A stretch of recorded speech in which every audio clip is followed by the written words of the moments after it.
అధికారిని వారు 3 దశాబ్దాలకు పైగా ఆరోగ్య, విద్య, అటవీ వంటి ముఖ్య విభాగాల్లో పలు కీలక బాధ్యతలు నిర్వహించారు. తెలంగాణ రాష్ట్ర చరిత్రలో మొదటి మహిళా చీఫ్ సెక్రటరీ శాంతకుమారి గారు ఐఏఎస్. ప్రస్తుతం డాక్టర్ మర్రి చెన్నారెడ్డి మానవ వనరుల అభివృద్ధి సంస్థలో పనిచేస్తున్నారు.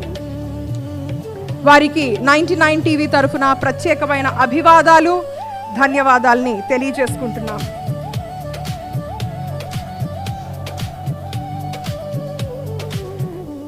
తరువాత legendary actor Padmashri doctor Murali Mohan గారు.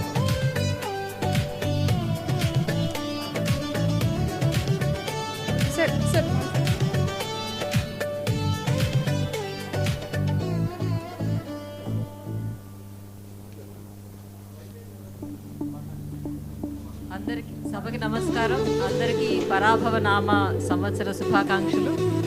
కొత్త సంవత్సరంలో దేశంలో, రాష్ట్రంలో ప్రజలందరూ సుఖ సంతోషాలతో వెలసిల్లాలని ఆ భగవంతుడిని ప్రార్థిస్తూ కనుల పండుగగా ఈ కార్యక్రమం నిర్వహించిన డాక్టర్ చంద్రశేఖర్ గారికి, టీవీ 99 యాజమాన్యానికి శుభాకాంక్షలు. జై హింద్.